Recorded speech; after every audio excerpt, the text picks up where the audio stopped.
Makeup artist হিসেবে জার্নিটা শুরু হচ্ছে 2015-তে। আমি ফার্স্ট আমার একটা ফ্রেন্ডের উপরেই মেকওভারটা করিয়েছিলাম। এখনও কিন্তু আমি বাইরের দেশে যাচ্ছি। এখন আমি ইন হাউসে অনেক কোর্স করছি। আমি নিজে এডুকেশন নিচ্ছি। আমি আমার মেয়েদের মধ্যে সেটা ছড়িয়ে দিচ্ছি। যখন হাজব্যান্ডরা নিতে আসে, যেভাবে ওরা ওয়াও বলে, এখন কিন্তু একটা ডায়ালগ বের হচ্ছে। So elegant, so beautiful, just looking like wow. Exactly, ওইটা কিন্তু এখন আমাদের খুব শোনা যাচ্ছে। Self-care, not luxury, it's a necessity. ঠিক এই ভাবনাকে ছড়িয়ে দিতেই রূপকথার গল্পের মতো সৌন্দর্যের সুবিশাল সাম্রাজ্য যিনি গড়ে তুলেছেন তিনি আমাদের অত্যন্ত প্রিয় একজন মেকআপ আর্টিস্ট আলিফা নুর। সুপ্রিয় দর্শক, আজকের গল্পকথায় আমার সাথে আছেন জনপ্রিয় makeup artist Alifa Nur.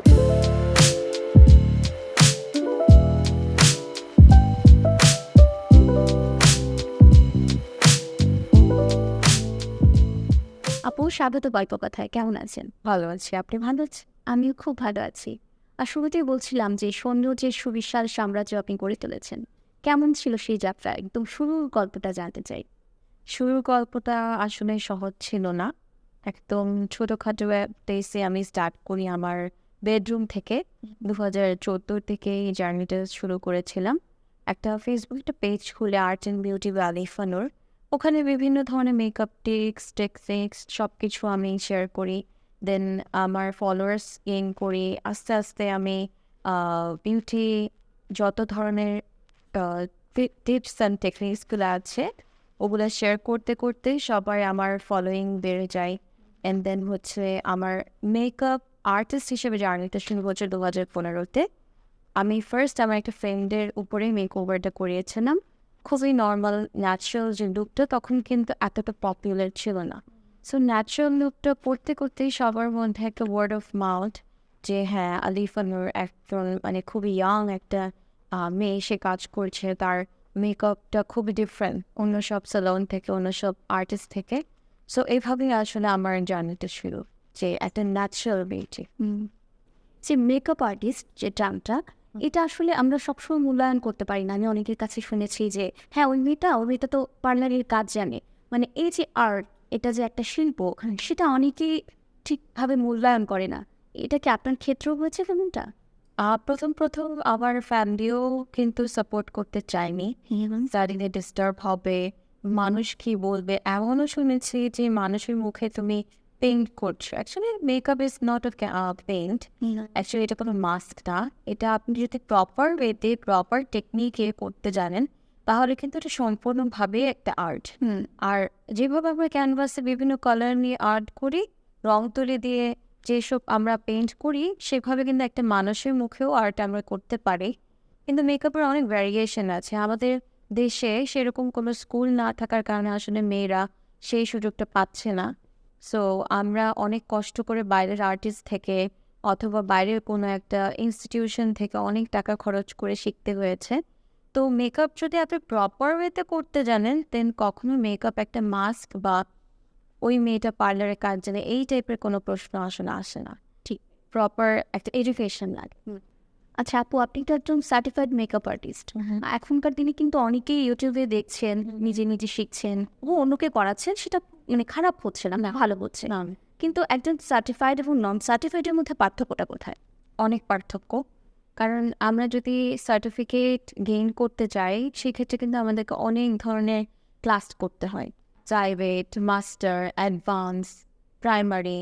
So initial স্টেজে আপনি ইউটিউব থেকে করতে পারেন, সেটা পার্টি মেকআপ পর্যন্ত বা নর্মাল একটা মেকআপ পর্যন্ত ঠিক আছে। বাট যখন আপনি একজন সার্টিফাইড মেকআপ আর্টিস্ট হবেন একজন ইনস্টিটিউশন অথবা ভালো মেকআপ আর্টিস্টের আন্ডারে, তখন কিন্তু আপনি অনেক কিছু শিখবেন A to Z।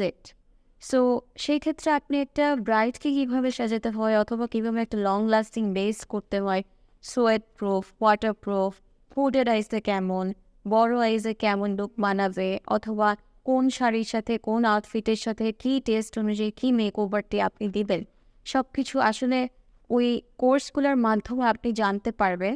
শুধু তা না, আমার ক্ষেত্রে যেটা হয়েছে, আমি যত বেশি এখনও কিন্তু আমি শিখছি, এখনও কিন্তু আমি বাইরের দেশে যাচ্ছি, এখন আমি ইন হাউসে অনেক কোর্স করছি, আমি নিজে এডুকেশন নিচ্ছি, আমি আমার মেয়েদের মধ্যে সেটা ছড়িয়ে দিচ্ছি। সো শেখার কোনো শেষ নাই। আমি ডেইলি চর্চা করছি, ডেইলি প্র্যাকটিস করছি এটার জন্যই যে আমার কাস্টমারটা যেন বেস্ট একটা সার্ভিস পায়। আর বিশেষ করে যিনি আমার ব্রাইড বা বউ, যেটা আমরা বলি বউ সাজ, তার তো বিশেষ দিন ব্যাক আসবে না। সো তার জন্য যেন আমরা বেস্ট একটা সার্ভিস প্রোভাইড করতে পারি, সেই জন্যই আমরা এত এত কোর্স করছি। সো সার্টিফাইড মেকআপ আর্টিস্ট আমরা অবশ্যই তার কাজ দেখলেই বুঝতে পারি, ফিনিশিং দেখলেই বুঝতে পারি যে একজন সার্টিফাইড মেকআপ আর্টিস্ট। আপনি তো মানুষকে শেখাচ্ছেনও, মানে একদিকে শিখছেন এবং শেখাচ্ছেন, সেই অভিজ্ঞতার কথা একটু জানতে চাই। আমি প্রথমে আসলে আমার জার্নি স্টার্ট করেছি, বলেছিলাম না, আমার ফলোয়ার্সটা আমার মেকআপ টিপসগুলো খুব পছন্দ করতো, ভিডিওসগুলো পছন্দ করতো। সো সেভাবেই কিন্তু আমি অনেক লাইভও করতাম অনেক আগে, 2015-14 দিকে। সো 2015 দিকে কিন্তু আমি রমজান মাসে কোর্স করাই। খুবই বেসিক একটা কোর্স ছিল, জাস্ট মানে আইডিয়া, প্রাইমারি লেভেল আইডিয়া। সেই আইডিয়া থেকে কিন্তু মানুষ অনেকটুকু বুঝেছিল। অনেক তখন আমার যারা স্পন্সর ছিল প্রোডাক্টসের, তারাও কিন্তু অনেকটুকু মানে এডুকেশন নিয়েছিল আমার থ্রুতে, যে এই প্রোডাক্টটা ভালো, এই ক্লায়েন্টের স্কিনে এটা ইউজ করা যাবে।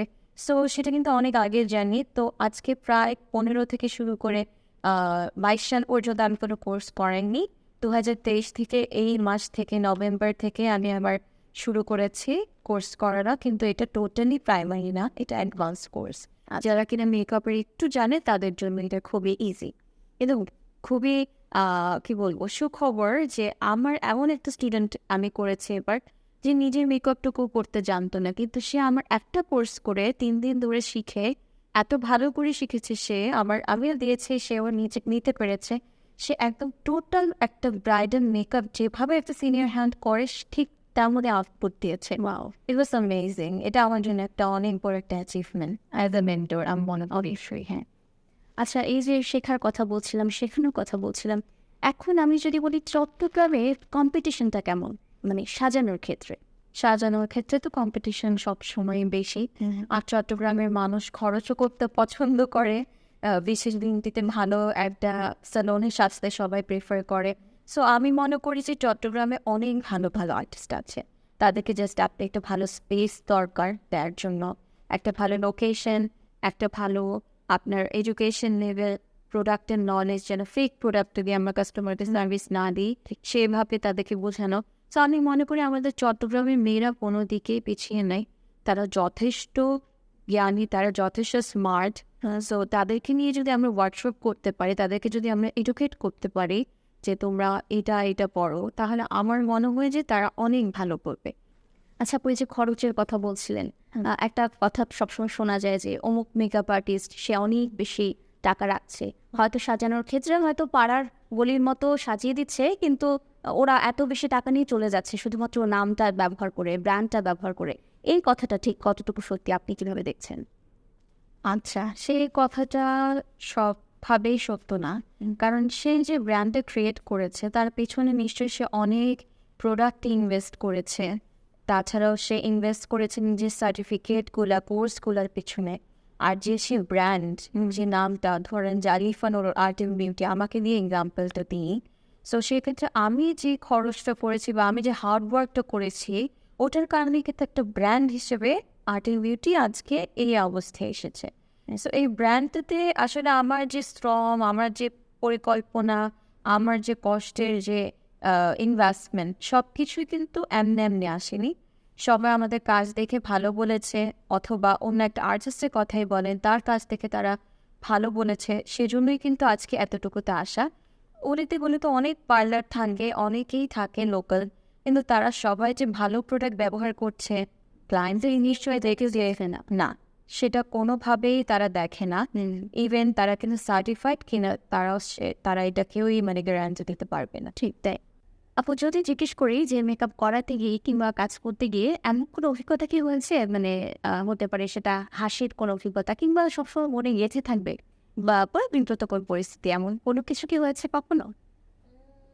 প্রায় সময় হয়। আচ্ছা, যেমন ধরেন কাস্টমার চোখ বন্ধ করে আছে, হঠাৎ করে তার মুখের উপর অনেকগুলো গ্লিটার অথবা আইল্যাশের গাম পড়ে গিয়েছে বা আইলাইনার পড়ে গেছে, সেটা অনেক দক্ষতার সাথে আবার কিন্তু আমাদের ঠিক করতে হয়। আমরা যারা দেখছি তাদের কিন্তু দেখতে এটা অনেক মজা লাগে, বাট জিনিসটা অনেক রিস্কি।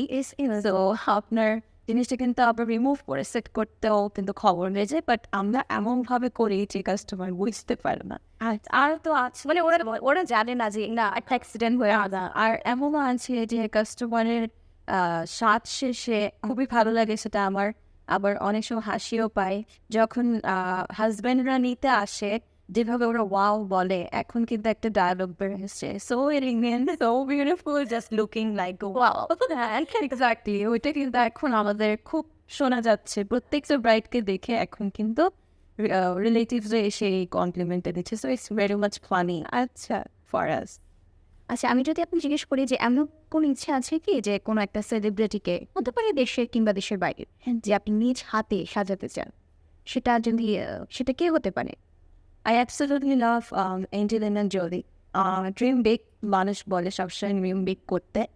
সো রিসেন্টলি দেখলাম যে সে অনেক কিছুতে সাপোর্ট করে, অনেক চাইল্ড ওয়ার্কগুলোও করে। সে কিন্তু আবার প্যালেস্টাইনকেও সাপোর্ট করছে, আর দেখতেও কিন্তু সে খুবই সুন্দর ডেভেলপ। সো আমি চাই ওকে একবার হলেও মেকআপ করতে। আচ্ছা আপু, একটা র্যাপিড ফায়ার খেলা যাক। আমি কিছু প্রশ্ন করব, চট অ্যান্সার দিতে হবে। আর সহজ প্রশ্ন, প্রিয় খাবার? সবসময় যেটা ঝাল, সব ঝাল, ঝাল ফুচকা, ঝাল ভর্তা, ঝাল সেটা হতে পারে pasta, pizza, is it anything. প্রিয় বেড়ানো জায়গা? সিলেট, দেশের ভেতরে। আর দেশের বাইরে? দেশের বাইরে এখন পর্যন্ত মানালি। প্রিয় মানুষ? প্রিয় মানুষ আমার মেয়ে ছেলে। প্রিয় রং? পার্পল আর পিঙ্ক। প্রিয় পোশাক? প্রিয় পোশাক হচ্ছে সবসময় যেটা ঢিলা ঢোলা, যেটা নিউজ পিকড কাপড়। আচ্ছা, আপনার 3টি দোষ, 3টি গুণ। বোন আনি বলবো নাকি দোষ? যেটা ইচ্ছা। ভালোটাই আগে বলি। ভালো যদি বলতে পারি, easy going, easy to forgive. খুবই ইজিলি বলে যে মানুষ কি দোষটা করেছিল, কি কষ্ট দিয়েছিল। আর হচ্ছে হ্যাঁ, বিশ্বাস করে ভরসা করতে পারবেন। আচ্ছা, কমিটমেন্ট রাখি, আমি না। আর যদি বলি 3টা দোষ, তাহলে হচ্ছে খুবই রাগ, অল্পতেই খুব রেগে যাই, অধৈর্য, একদমই অধৈর্য। আর হচ্ছে একবার ভয় পেলে কাজটা করতে ভয় পায়। আচ্ছা, এটাই। মানুষের কোন অভ্যাস আপনার খুব অপছন্দের? কথার সাথে যখন কাজের মিল থাকে না। আচ্ছা, শেষ কোন সিনেমাটি দেখেছেন? জওয়ান, শাহরুখ খান। ওকে, সিনেমা দেখা হয় সবসময়? হ্যাঁ, থিয়েটারে গিয়ে দেখতে বেশি ভালো লাগে। আর বাসায় নেটফ্লিক্স তো আছে, প্রাইম ভিডিও আছে, সো টিভিতে দেখা হবে। আচ্ছা আপু, আমরা তাহলে আমাদের আজকের আয়োজনে একেবারেই শেষ পর্যায়ে চলে এসেছি, বিদায় নিতে চাই। যদি জিজ্ঞেস করি যে আপনার মতো যারা হতে চায় তাদের জন্য কি পরামর্শ থাকছে? পরামর্শ একটাই, ধৈর্য। প্রচুর পরিমাণে ধৈর্য ধরতে হবে। অনেক বাধা বিপত্তি আসবে, অনেক অবস্টিকেলের মধ্যেও নিজেকে স্ট্রংলি ফোকাস থাকতে হবে। তুমি যেটা চাচ্ছ সেটা তোমার পাওয়ার যে, আর তোমার ভেতরে যে জেদ, ওটা অবশ্যই থাকতে হবে, তাহলে তুমি সাকসেস পাও। গ্রেট। দর্শক, আজ এখানে বিদায় নিচ্ছি। সকলে ভালো থাকুন, সুস্থ থাকুন এবং অবশ্যই সিজন লাইভের সাথে থাকুন।